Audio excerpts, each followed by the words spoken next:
Hello again from my front porch. We'll call this the late night edition because it's after midnight here in Houston, Texas, where I have finally arrived in my hotel room from my work trip. Left Des Moines and flew here from Des Moines with a connecting flight through Charlotte, North Carolina, because of course that makes total sense to go from Iowa to Texas through North Carolina. Airlines and their logic for, putting people through hubs, don't even get me started.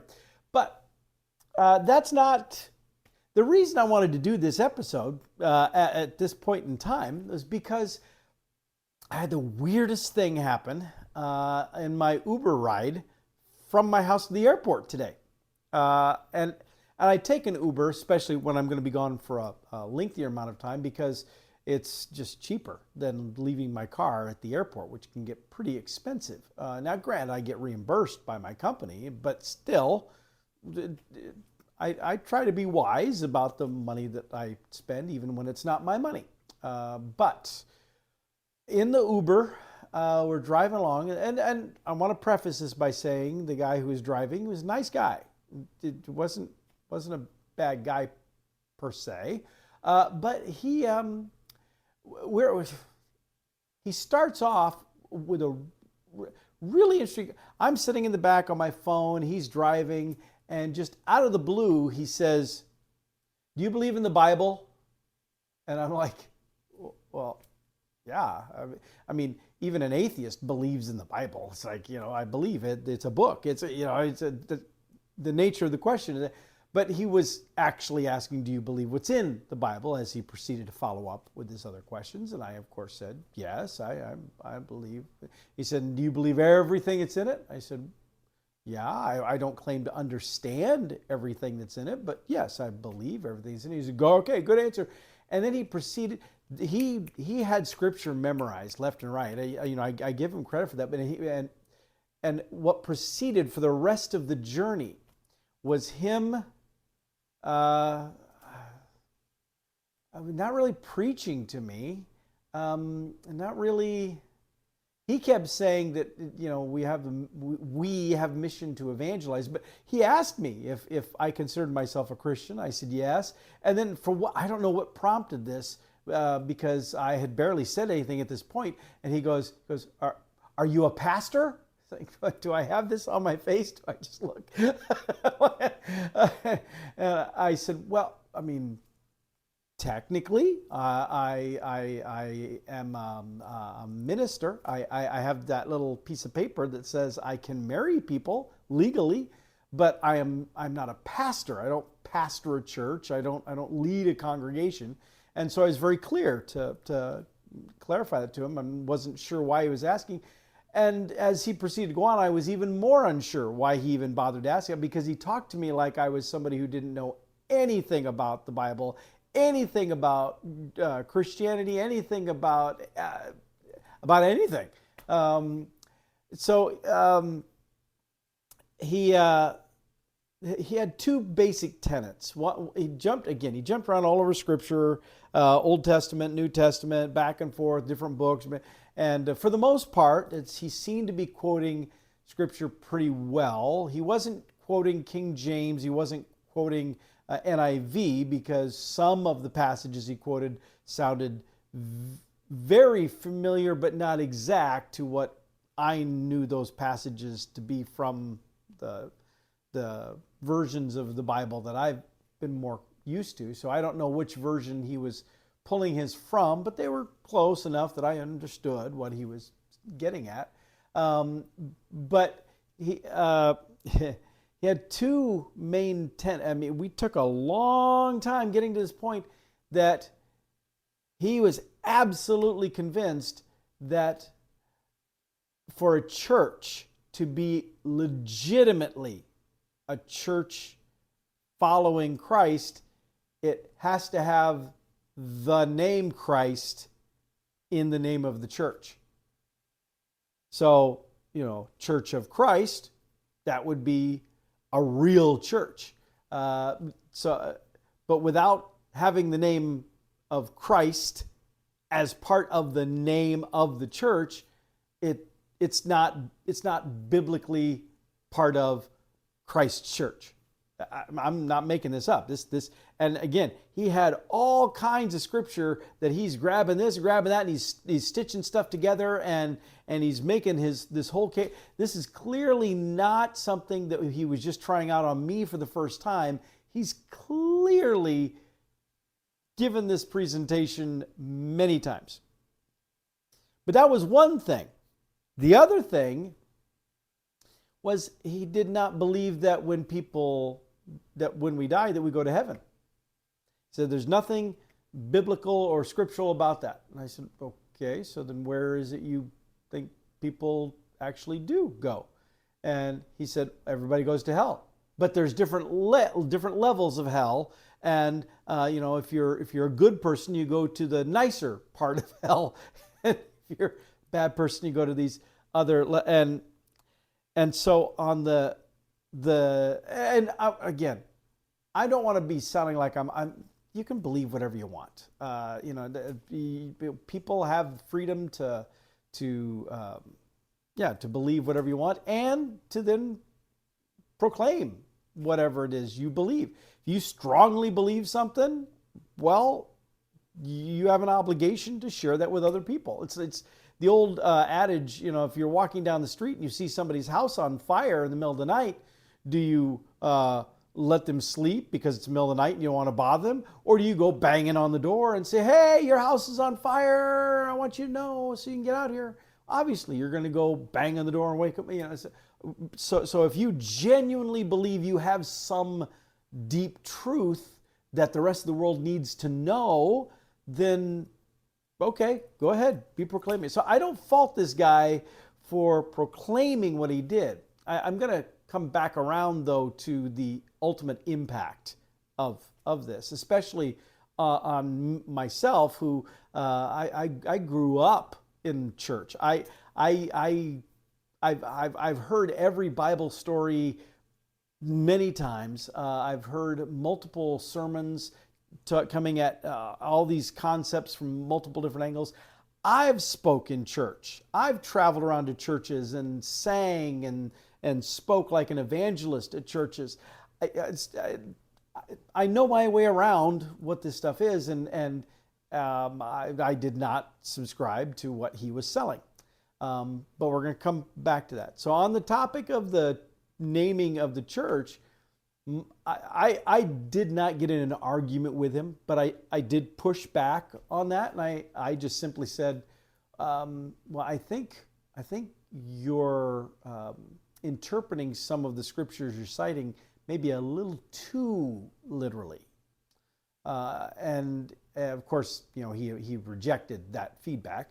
But I thought it was interesting that some of the scriptures that he cited, he was very adamant that this was literal. This was exactly what this means. Then he'd turn around and cite some other scripture and just sort of pass away. And of course, that's just a parable, or that's just an analogy. That he doesn't really mean that. He's trying to make this point for that. I said, wait a minute.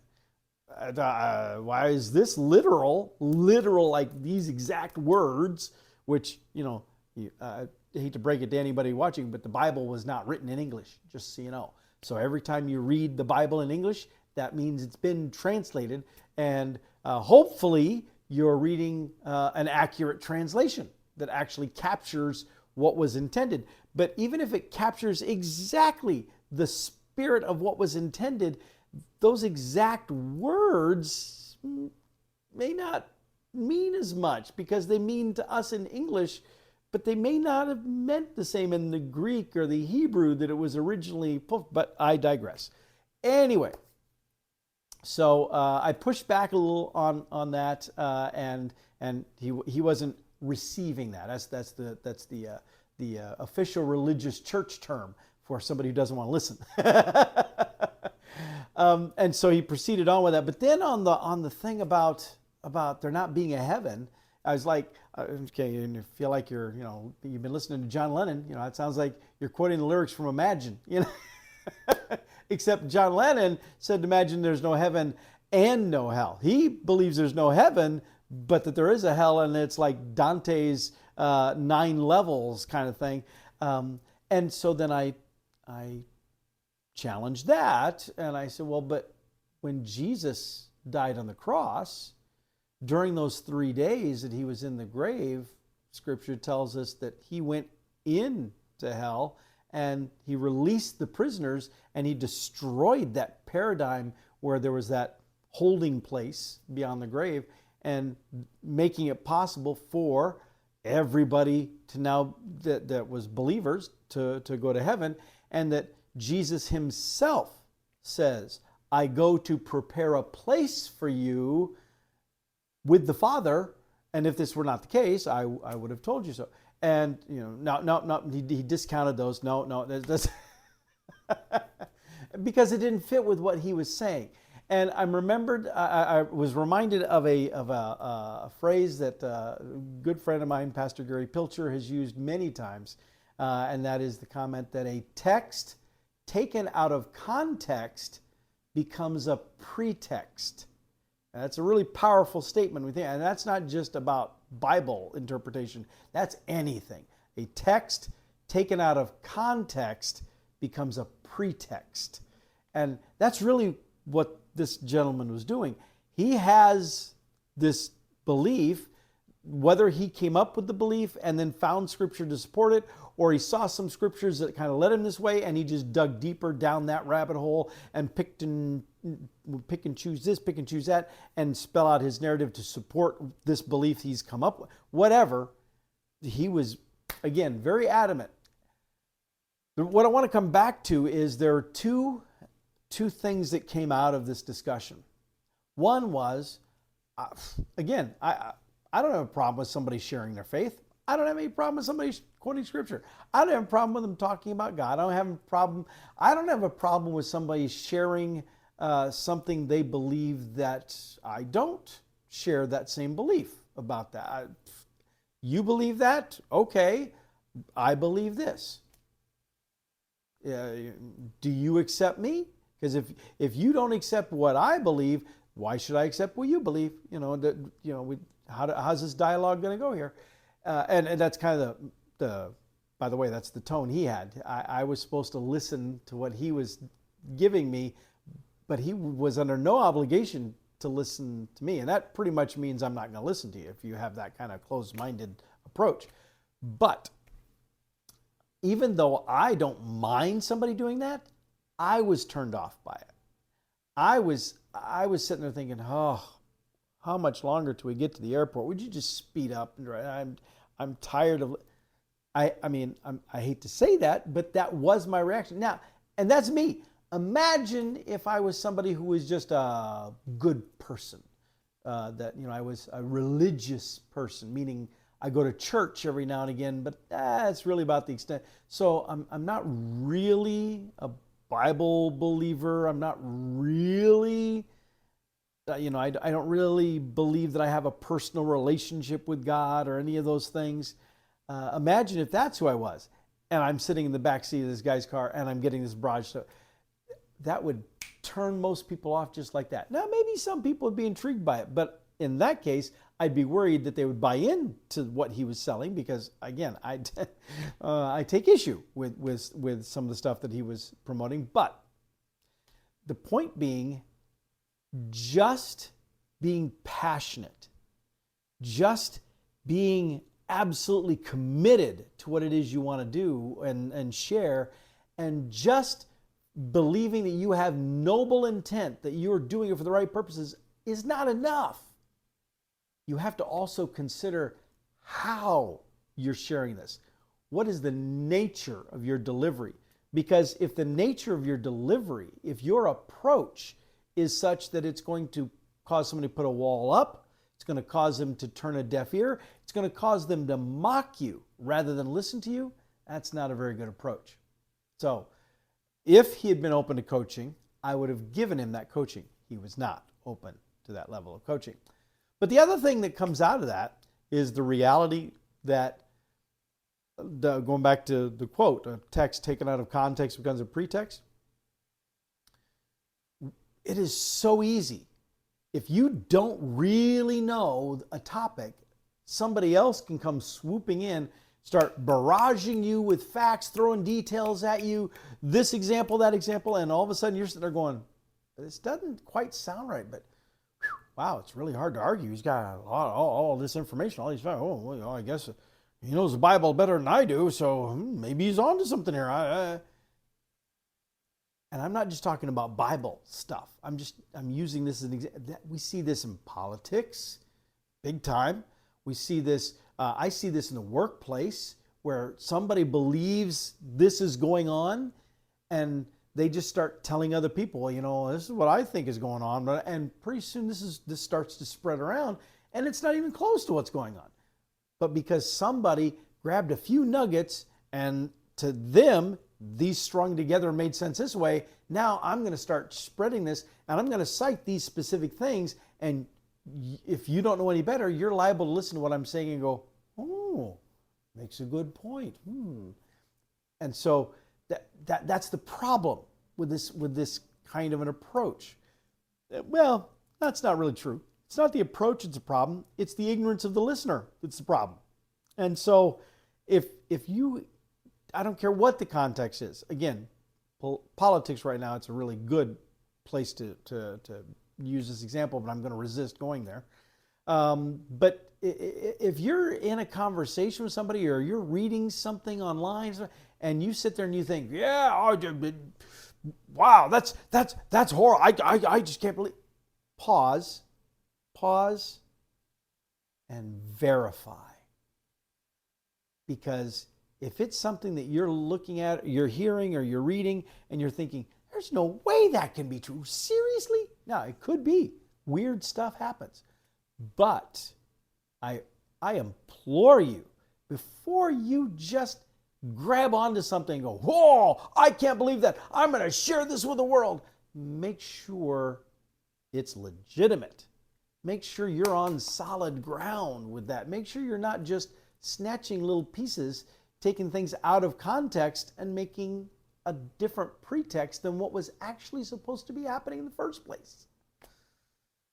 So, yeah, that was a very interesting Uber ride.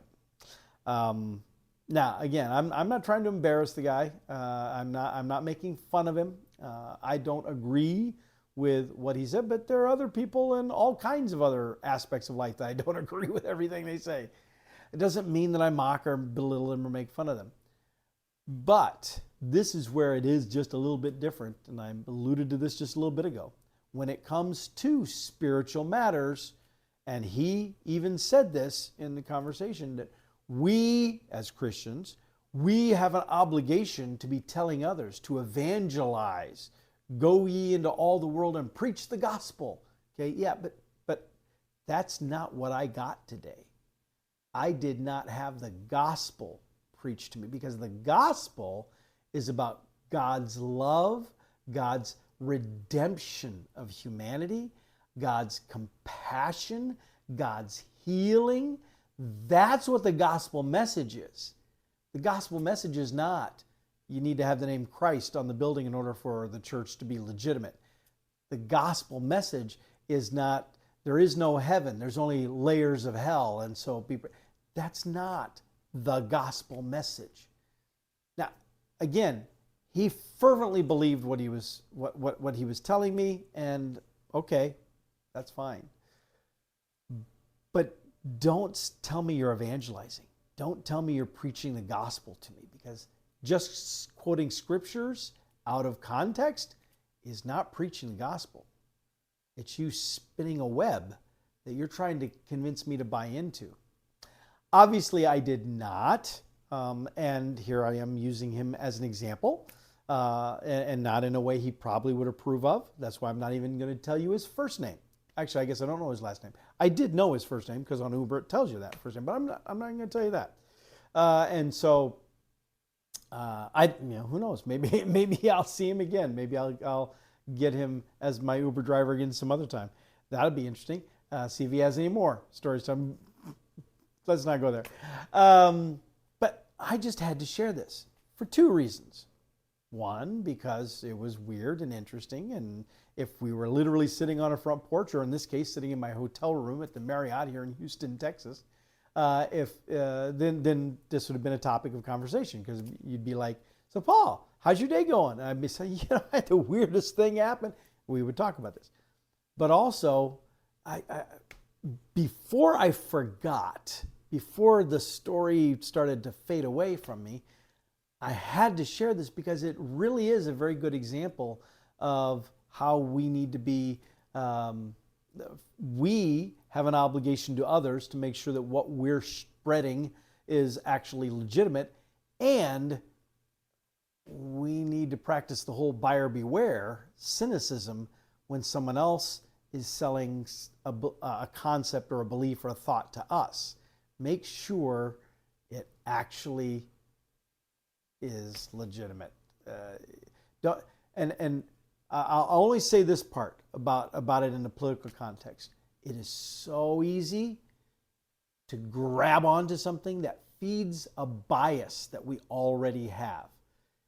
For example, I don't like Donald Trump. I hate him. I think he's horrible. Okay, and then somebody tells you something about him that's negative, and you go, oh, I can't believe that. I'm going to tell everybody. And this might not even be true. Or it might be only partially true. Or it might be a distortion of what is true, or something's been tweaked to make it sound even worse. But it doesn't matter, because I hate Donald Trump. I hear this thing that makes him look bad, and I'm just so excited to just spread that. When something we hear, and again, it doesn't have to be just politics, but that's an easy one to grab onto. When something that we hear feeds into our bias, we can let our guard down way too easily and just start.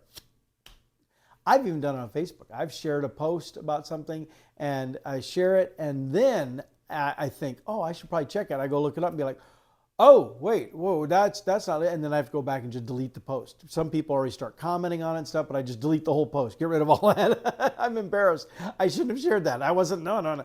And so we need to be mindful of that too. All right, well, it is almost 1 o'clock in the morning here. And I have to get up for training sessions here tomorrow. Well, that's not entirely true either. The presenter, or the main facilitator who's supposed to be here facilitating 2 days of training, had all kinds of flight issues getting out of the Pacific Northwest, and so isn't going to be able to be here until sometime tomorrow. So that probably means he's not going to be here at all for any training tomorrow. Everybody that's gathered here, they're going to get a free day, a work day, that they'll be doing some stuff. And then he'll be here for what would have been the second day, and he's going to have to figure out how to compress down all of the content so that we can do a full 1 day of what was supposed to be a 2-day class. Such is the training business. You gotta roll with the punches. And right now, it seems like flight issues are becoming a bigger and bigger issue because of the government shutdown. And so, it trickles down and impacts us in all kinds of different ways. So we'll see how tomorrow goes. But still, I have to be up and professional, and I have to go, at the very least, meet all of these learners who are not aware of the fact that their trainer is not going to be here. So I have to be there to let them know that too. All right. Well, anyway, bottom line is I need to shut up and go to bed. I'll let you go, and I'll see y'all next time from my front porch.